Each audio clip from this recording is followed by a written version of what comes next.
I used to run a label called Southeast Recordings, and I released a record by Armin. He wasn't the Armin that we know today.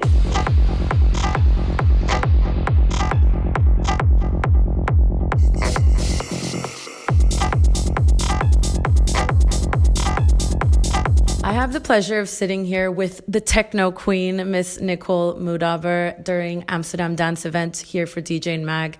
So I'm super happy to be able to have this conversation with you because I have actually watched a lot of interviews with you, and I find that you are very passionate about a lot of topics. You have a strong opinion on many things, and I think it's really powerful, especially as a female in the music industry, that you have a strong voice for us, because I think that a lot of artists, and not only artists, but fans definitely look up to you for, speaking up on behalf of a lot of females out there. So thank you for that. I want to start off by asking you about the state of trance, because I actually was just chatting with you about that. You said that, I know that you debuted, I think it was a state of trance earlier this year. I did, yeah. Okay. Yeah, that came about because of my collaboration on a track with Armin Van Buuren called House Party, which blew up completely. I've known Armin for many years, actually. There's a funny story around this. It's a full circle story. I used to run a label called Southeast Recordings, and I released a record by Armin under his moniker Problem Boy at the time. He wasn't the Armin that we know today. And that's how I know of Armin, and he knows of me from those days.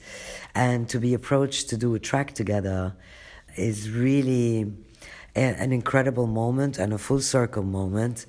I wasn't expecting to be doing this today. And he invited me, obviously, to play his festival this summer. And yesterday at the studio. We are planning to do a back-to-back somewhere next year, so stay tuned. Awesome. I'm looking forward to that, and I'm sure a lot of us are as well.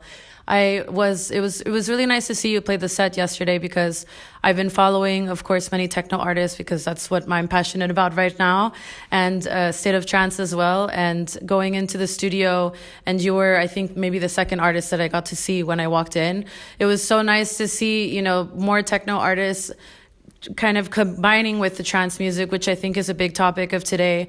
And I wanted to know your opinion on that and how you feel about trance and techno merging together, because I feel like in many ways it took a very long time, and maybe not a lot of people expected it to kind of combine. So what do you think about that? I mean, I was a trance head, so you're talking to the wrong persons. I'm a trance fan. I used to follow them everywhere. That was my beginner's guide in the music. Listen, you gotta merge, you gotta be creative, everything blends into one. There is no specific genre as such. When it's good, it's good. You can call it whatever you want. But fair to say that I created a new genre called groovy techno trance. Yes, I like that. I like that. So let's talk a little bit about fashion, because we're talking to the ladies as well. So I know that you like to dress up, and you have your style. I love your shoes. I love the gloves, the shades, of course. That's a very recognizable look of yours.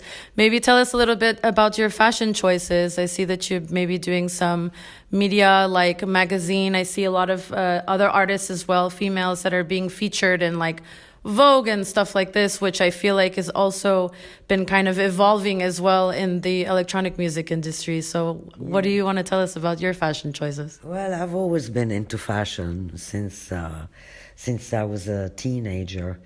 It's just natural to me. People, produce gloves for me. For example, this is Majesty Black that I'm wearing. He does stuff for Madonna and Beyonce, and he's a very good friend of mine. I just happen to be in that world. I like it, but not so much to follow trend in the fashion. You gotta have your own individual style. There's a difference between fashion and style. You can go to Prada and pick from the shelf just because it's there. but you can go to Zara and pick the same kind of items and put them together, and that becomes stylish. So I don't follow trend.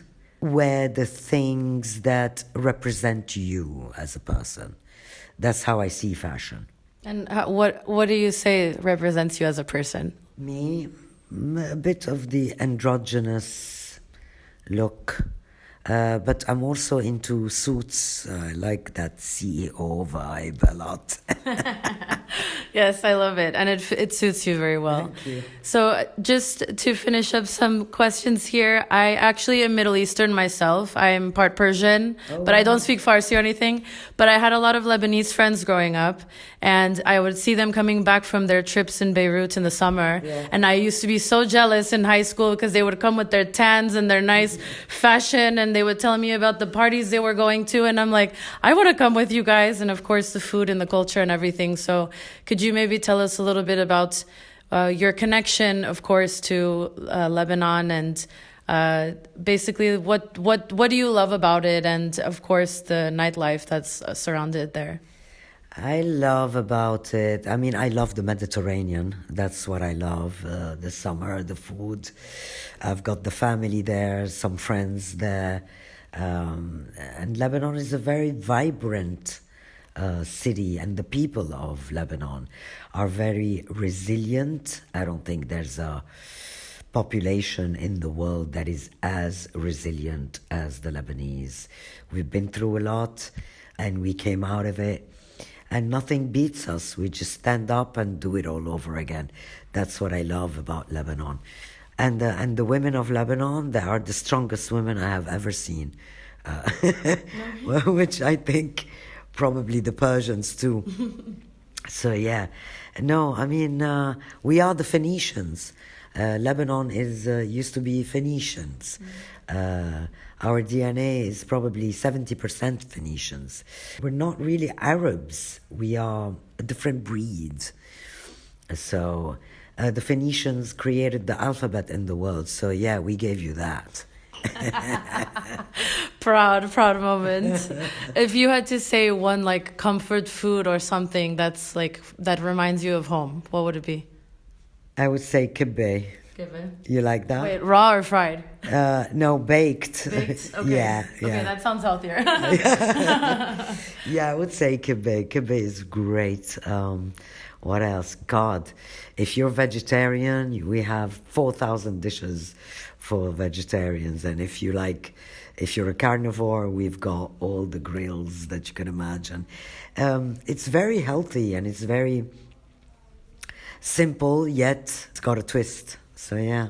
We'll finish up with just a little music. Do you have anything that you want to tell us about for 2026 that we can look forward to? I know you mentioned one earlier, but anything else? There's a collaboration coming out on November 7 with Space 92 called Eyes on Me, and that, I think, is gonna break all the dance floors. We've been playing it, and the reaction has been incredible. I'm doing a lot of music. I'm working on an album. So yeah, stay tuned. Awesome. Thank you so much, Nicole. It was a pleasure. Thanks for having me. Yeah, thank you. I'm glad that we got to meet finally. Yeah. Finally. Yeah.